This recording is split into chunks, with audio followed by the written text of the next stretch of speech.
우리가 이주호가 교육부 장관 원래 이주호가 교육부 장관 할 것이 아니었었죠. 교육부 장관 후보가 잠깐 근무하시다가 저번에 그 보육 관련해 갖고 물러났었잖아요. 김인철. 아니 그 후 또 있었잖아. 박순애? 아 그렇죠. 박순애. 네네네. 뭐 음주운전이네 뭐네 뭐 그 후에 나중에 이제 만 5세 초등학교 그렇지. 네. 만 5세 초등학교 그것 때문에 물러나갔고 그 다음 교육부 장관 임명할 때 우리가 이주호? 왜냐하면 이주호는 교육부 장관 다시 하면 안 되는 자거든요. 이명박 때. 그러니까 학생들 그냥 성적으로 줄 세워가지고 아주 더러운 나라 만든 장본인이란 말이에요. 근데 이주호가 그 사이에 뭐 했느냐? 사교육 업체에서 고문하면서 돈 벌었단 말이에요. 근데 이놈이 한덕수가 국무총리 한 거랑 비슷하지. 김현장의 고문이었던 한덕수가 다시 총리로 들어오는 것처럼 사교육 업체 로비스트였던 이주호가 교육부 장관 들어오면 안 된다. 했는데 노골화 지금 되고 있는 거죠. 이주호가 지금 사교육 업체를 미는 아주 노골적인 사업을 지금 한번 보세요. 인공지능이 숙제를 내고 답하고 2025년부터 AI 교과서 쓴다. 저는 이거 AI 교과서라는 말도 좀 별로고 옛날 사람이라 그런지 모르겠지만 좀 책을 봐야지. 이렇게 할 거면 학교 왜 갑니까? 선생님 왜 뽑습니까? 이게요. 여러분들이 이게 이제 챗봇 요즘에 나오는 GPT 이런 거 있잖아요. 그런 거랑 연관이 있어 보이는데 저는 아날로그 디지털에 있어서 디지털이 갖는 한계에 대해서 넌 명확히 알고 있어요. 그러니까 우리가 다마고치 키우는 거랑 비슷한 거지. 아니 왜냐하면 그게 되게 단순한 원리이기 때문에 설명을 드리면 뭔가 학습이 되면 뭔가를 해내는 거는 지금 AI 수준은 딱 그렇게 보시면 돼요. 학습을 시켜야만 이게 발전한다 그러는데 이게 사람보다 더 똑똑하다는 건 사실 불가능하다고 생각해요. 바둑 같은 기술이면 그렇지만 그 AI가 다른 개념으로 말하면 이런 거예요. 교육이라는 게 경비원 아저씨들 아파트 단지에서 자꾸 자르고 밀어내고 뭘 설치하냐면은 CCTV 설치하지 않습니까? 근데 CCTV라고 하는 게 그 앞에 사람이 쓰러지면 CCTV는 보여주긴 해도 그 노인을 구하지는 못해요. 그러니까 그 교육이라는 게 아직 어설프게 완성도 안 된 AI를 갖다가 교육 현장에서 아예 쓰겠다라고 하면 결국 한번 보세요. 이렇게 되면 2025년부터 AI 교과서를 쓰거나 하게 되면 일단 교사들 일자리가 사라질 거고 교사들이 해야 되는 게 가르치는 것만 있습니까? 인성교육부터 시작해서 사회성 갖추는 데까지 다 포함되어 있는데 근데 문제는 이게 정부가 주도하는 게 아니야. 이 AI 교과서 쓰고 하는 게 결국 사교육 업체들이 등장할 수밖에 없는 거예요. 근데 여기 속아 와 우리 윤석열 정부는 정말 최첨단이라고 생각하는 이직들 속지 마. 이거 나중에 그러니까 로봇 물고기 같은 거예요 이거. 저 AI 교과서라고 얘기를 하니까 정말 뭔가 인공지능인 것 같지만 실제로는 그냥 태블릿으로 교육하는 겁니다. 그리고 여기에는 푸나님 말씀처럼 민간 업체가 들어올 수밖에 없는 구조인 거고 이주호 장관으로 처음 내정됐을 때 우리가 제일 먼저 얘기했던 게 뭡니까? 에듀테크와의 그런 에듀 통합 플랫폼 이런 곳과의 커넥션들. 그렇죠. 이주호와 그 커넥션들, 후원금 관계 이런 것들 문제 제기했었고 지금도 여전히 있는 문제입니다. 이 문제는. 그러니까 지금 에듀테크라고 하는 곳에 이주호가 고문료 엄청나게 받으면서 근무했던 놈이 여기서 이제 에듀테크라는 걸 싹 지우고 갖고 들어와가지고 그 AI 2025년부터 AI 교과서 쓴다. 야, 그럼 우리들 입장에서 어떤 느낌이 들어요? 얘놈들 봐라. 똑똑한 사람은 여기다가 지금 사교육 업체에 몰아주게 하는구나라고 느낄 거고 이거 교과서 만약에 AI가 뭘 쓴다고 하면은 여러분들 보시기에 AI를 교육시키기 나름이라고 그랬잖아요. 네. 그럼 우리가 역사 교과서 논란 계속 있잖아요. 네. 계속 이런 짓 할 건데 결국 여기 천문학적인 국가 예산은 이런 업체로 들어간다. 그리고 네, 아직 여기에 대한 예산도 제대로 책정이 되지 않았고 그다음에 지금 교육부에서 이미 K-에듀 통합 플랫폼 사업 자문단이라는 걸 만들었는데 여기에 이주호가 그 교육감 선거 나왔을 때 그때 후원했던 그 업체 관계자가 5명이나 포함되어 있습니다. 환장하겠다 진짜. 그때 이주호가 비영리 사단법인 아시아교육협회를 설립을 했었는데 초창기 운영 재산으로 2,400만 원을 공동 출연한 사람이 있어요. 그 사람이 이 명단에 포함되어 있고 이주호는 그때 1,900만 원밖에 안 냈습니다. 오히려 이 사람보다 더 적게 냈죠. 그 여기에 1억 기부한 에듀테크 업체 임원도 여기 자문위원회에 포함되어 있어요. 결국은 뭡니까? 그동안 자기가 운영하는 법인에 돈 냈던 사람들 이득 볼 수 있게끔 도와주는 거 아닙니까? 네. 그러니까 아주 뭐 교육업체하고 이주하고 밀착되어 있는 그러니까 교육부 장관 시키면 안 된다 그랬던 거거든요.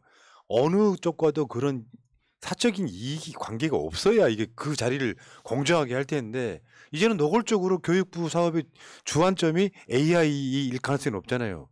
뭐 결국에는 지금 막 수상한 유착 그래갖고 1억 기부받고 1억 3,600만 원 지급하고 뭐 이런 것들이 그냥 노골적으로 나온단 말이죠. 이게 다 이주호 장관 청문회 때 다 문제가 됐던 것임에도 불구하고 싹 다 무시하고 장관 임명한 거죠.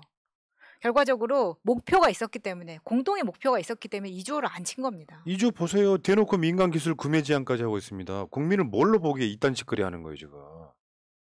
여기에 1인 1 디바이스 준다고 하는데 그러면 그 디바이스 업체는요? 그러니까. 그러니까. 그게 학생들한테 지금 태블릿 같은 거 다 하나씩 지급하겠다는 거 아닙니까? 그러니까 이제 이런 자들 윤석열 이주호 이런 자들한테 붙어가지고 해먹는 기득권들이 또 다시 생겨나고 이 과정으로 국민들 세금을 갖다 쏟아붓는 거예요. 실제로 교육 발전에 대한 관심은 하나도 없는 것이고 교육도 기본적으로 국가가 관심 가져야 될 것 중에 하나가 양극화 해소해야 돼요. 사교육을 어떻게든지 공교육으로 안으로 들어와가지고 공교육 안에서 웬만하면 교육 받게 만들고 여러분들 다 아시겠지만 답답해 뒤지겠는 게 이런 거예요. 진보 쪽도 마찬가지라고 생각이 드는데 사교육 안 시키고 싶어. 근데 사교육을 안 시키면 애가 친구가 없어. 그러니까 사교육해. 학교 가서는 공부를 안 하고 학원 가서 공부하게 되는 나라는 바꿔내야 되잖아요. 그게 진보 때는 조금 난데 건드리지도 못해. 보수가 되면 더 심해져. 사교육이 활성화되면 당연히 사교육 시킬 돈 많은 사람들이 월등해지는데 그 사교육, 선행학습 같은 것들이 시험에 반영되면 사교육 받은 애들이 좋은 대학 가는 구조가 계속 반복되고 있단 말이에요. 이런 나라 바꾸려면 그 내가 우리 진보 쪽인 사람들한테 사교육 안 시키면 안 돼요 그러면은 진보 쪽만 사교육을 안 보내. 그럼 어떻게 되느냐? 진보 쪽 아이들이 성적이 떨어져. 시험을 못 봐. 그러니까 울며 겨자 먹기로 같은 방에 계속 똑같이 돌리는. 미치겠다는 거지. 이걸 윤석열이 있잖아요. 결국은 그 이주호가 사교육 업체를 대표하는 인물이잖아. 뭐 그런 사람들이 이런 상황에 뭔가 윤석열이 국가교육위원회가 그래서 만들어졌어요. 문재인 정부 때. 뭐 국가교육위원회에서 이것이 이제 보수 진보를 떠나가지고 공교육을 뭔가 정상화시키고 하는 이 과정으로 가야 되잖아요. 근데 국가교육위원장을 누구로 앉혔어? 이배용이를 앉혔잖아. 박근혜는 선덕여왕이라고 했던. 그랬고 자기들끼리 나눠 먹으면 국가교육이 어떻게 되겠습니까? 정말.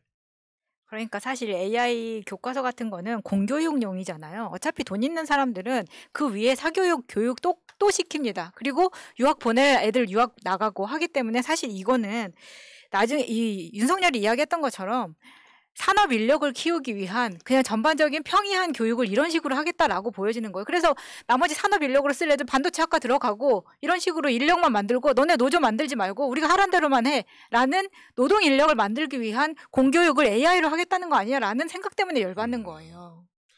그러니까 지금 사교육을 종사하는 분들도 있을 거예요. 그분들은 생명줄이니까 뭐라고 말 못하겠는데 가급적이면 예를 들면 A를 한번 들어볼게요. 사교육 업체를 학교를 끝나면 보내고 공교육 그 시간에 애들이 수업을 안 한다는 거잖아요. 뭐 다는 아니겠지만 고등학교 때 보면 애들 대부분 자버리고 애들이 학원 가서 그러니까 공부 잘하는 애는 잘하는 대로 학교에서 가르치는 게 시시하니까 자버리고 공부 못하는 애는 못하는 대로 모르겠으니까 자버리고 그러면 이게 교육이 양극화잖아요. 좀 있게 사는 집애들은 학원이라도 보내가지고 그러면 실력 있는 학원 강사들을 공교육 차원에서 끌어들이면 되잖아요. 굳이 아이디어를 내자면 그런 거야.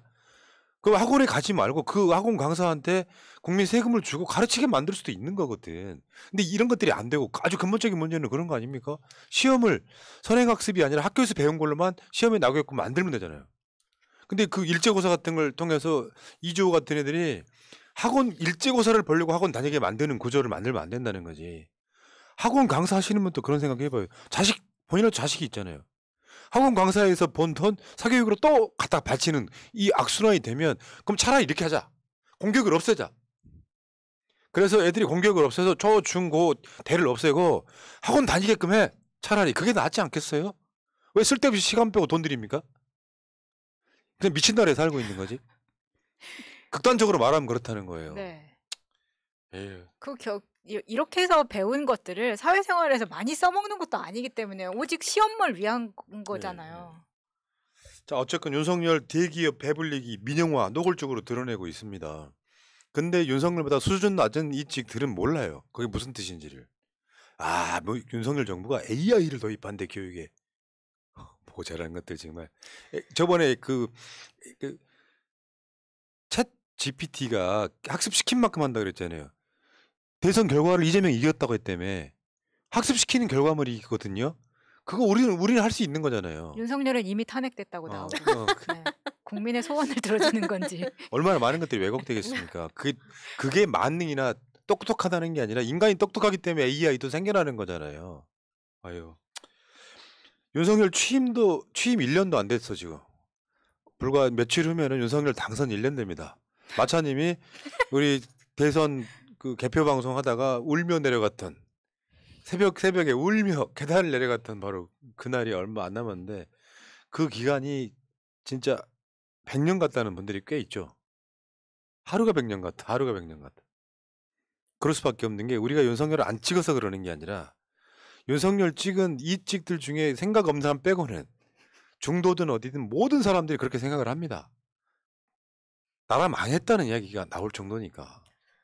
아니 어느 분야에서나 지금 잘 나가는 게 없지 않습니까? 수출도 그렇고 지금 민생 경제도 그렇고 어떤 부분에서도 지금 다 이렇게 후퇴하는 모습만 보고 있으니까 정말 하루하루가 너무 깁니다. 빨리 이 정권을 끌어내리고 싶습니다. 근데 이런 건 있거든요. 우리가 사람이 모자랄 수는 있어. 원래 학습이 안 돼가지고 그 AI도 학습시키면 똑똑해지는데 어떤 모질이 하나는요 원래 모자란데 학습이 안 됩니다. 그러니까 미래에 대한 기대가 전혀 안 되는 거예요. 마차님이 봐도 모자란 애고 그린님이 봐도 모자란 애인데 혼자는 똑똑하다고 생각하는 거예요. 사람이란 게 그렇다니까요. 모자랄 수는 있어요. 근데 내가 부족하다는 걸 빨리 인지하고 막 공부를 해야 되는데 그게 안 돼. 그렇다 보니까 미래가 전혀 기대가 안 돼요. 이게 난맥상이라는 거죠. 진짜 무서운 거는 지금 뭐 우리가 우크라이나가 멀리 있으니까 남의 이야기 같긴 한데 자꾸 우크라이나의 소식이 들릴 때마다 저게 한국의 미래일 수도 있다는 생각을 하면 굉장히 무섭습니다. 어떻게 될지 모르는 거예요. 계속 한미일 공조를 이루어가겠다라고 윤석열이 이렇게 이야기하고 있는데 그러면은 아시아에서 문제가 생겼을 때 우리가 파병을 하게 되고 이런 상황들을 그려질 수 있는 거잖아요. 지금 윤석열이 우리가 이만큼 상상할 수 없는 일을 벌이는 것처럼 앞으로 상상할 수 없는 일이 일어날 수 있는데 그 부분에 있어서 가장 불안하게 만드는 겁니다. 이 정부가. 그러니까 이따가 뭐 또 지지율 이야기도 잠깐 나오겠습니다만 실제로 정상적인 여론이라고 보면 윤석열 지지율은 20%가 안 된다고 보는 게 맞고요. 노인들만 지지해가지고 막 지지율 확 올려가지고 와 노조 빨갱이 때려잡으니까 잘한다 요거 빼고는 2, 3, 4, 50대는 지지율이 변동이 없어요. 얘는 그냥 헤어나올 수 없는 수렁에 빠져 있는 거예요. 근데 미래가 기대 안 되는데 지금 하는 거 보세요. 막 검찰만 동원해가지고 난리치고 경제는 완전 망가뜨리고 무역은 역대 적자인데 수출 1위 뭐 이런 짓 그래고 있잖아요. 요걸 이름하여 막장 드라마라고 그러는. 대통령이 하지 말아야 될 거를 해. 예를 들면 막장 드라마가 그런 거 아니에요. 남자 여자가 둘이 사귀는데 알고 봤더니 남매야. 뭐 이런 걸 막장 드라마라고 하잖아요. 그 막장 드라마는 뭐냐면 맥락이 없는 거거든.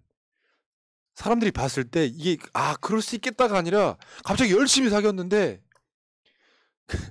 우리 장모님하고 우리 친아버지하고 옛날 사귀던 관계야. 뭐 이런 게 너무 많은 거예요. 맥락 없이. 딱 그 관계라고 보시면 되죠. 완전 개막장 드라마잖아 지금. 아니 생각 한번 해보세요. 대통령 부인이라는 여자가 얼굴 바꾸고 완전히 페이스오프 해가지고 퍼대가리 한 뒤에 학력 속여 경력 속여 그래가지고 주가 조작까지 했는데 옆에 있는 검찰놈들이 수사를 안 하고 있어. 다 막장 드라마야, 막장 드라마. 알고 보니 막 최은순하고 윤기중이 예전에 사귀었던 사귀고 막 이런 거. 예를 들면 그런 거지. 나는 이제 어떤 드라마에서 봤는데 어떤 검사를 사귄 여자가 있었어. 검사를 사귀어보니까 좋아. 근데 그 검사가 너무 늙었어. 그래가지고 조금 젊은 검사를 잡아. 그 젊은 검사랑 같이 살면서 주가 조작을 해. 그리고 검사의 부인이니까 수사를 못해. 경찰이 막 수사하려고 막 있잖아. 내사 보고서를 만들어. 결국은 수사를 못해. 그게 막장 드라마예요, 그게. 어처구니가 없네, 진짜. 그게 이제 이게 분노가 생기잖아요, 사람들 입장에서는. 거기다가 그 막장 드라마가 있다고 치자. 그럴 수 있다고 쳐. 그럴 수 있잖아. 살아온 게 복잡하면은. 근데 문제는 핵심은 무능한 거예요. 무능한 건 못 참지 진짜로. 아니 보통 사람도 그렇다니까 지가 출세하고 싶어서 경력 속이고 그랬나 보다라고 이해하는 사람도 있어. 이직들 중에. 주가 조작 뭐 옛날에 그럴 수 있지 하는 사람이 있다니까. 돈 벌고 싶었나 보다. 나도 돈 벌고 싶으면 이렇게 이야기하잖아요. 어떤 분들 계좌 활용 당하고 싶다 진보 이야기 하잖아요. 그것까지 이해한다 치는데 대통령이 무능한 건 또 못 참잖아요. 최근에 나온 무능들이 다 완전 코미디였잖아요. 그리고 지가 한 말 절대 안 지켜. 입만 열면 거짓말이야. 그러니까 역대급 캐릭터인 거야. 대통령이 이러면 안 되거든요. 내가 나중에 무슨 얘기 하려고 하는지 아시겠죠, 여러분? 빌드업. 빌드업. 그치? 야, 빌드업. 이번에 월드컵 축구 때 그 빌드업이란 말이 유행했거든. 짧은 패스를 통해 갖고 구조적으로 뭔가를 만들어내는 건 빌드업 축구라고 그러는 거예요. 한국이 그게 안 돼가지고 16강에서 끝난 거예요. 결국 민생, 경제, 외교, 교육, 친일, 남북관계 제대로 되는 게 뭐 있어? 하나도 없어, 하나도. 아, 여러분들 호통치는 건 아니니까 좀 진지하게 말 좀 받아주세요. 고개를 끄덕이면서 방청객질하지 말고. 아니 뭐 대부분 수긍할 수밖에 없는데 또 이런 이야기를 하다 보면은 지금 언론이 너무 그러니까 제대로 된 분석이라던가 비판을 하지 않기 때문에 이렇게 된다는 이야기를 수백 번 하고 있는데 여기에는 사실 지난 정부에 정말 기회가 왔을 때 미디어 특위 만들어가지고 미디어 한번 잡아보자 했을 때 손 놓고 있었던 언론 몫으로 당선됐던 국회의원들이 움직이지 않았던 것에 대한 비판을 하지 않을 수가 없습니다. 역시 마차님이 제 속을 뻥 뚫어주시네요. 난 그 내막을 좀 알기 때문에. 그러니까 들은 이야기가 많잖아요. 완전히 내가 이거를 뭐 하기는 좀 그런데 마차님 대신해 주니까 좋다.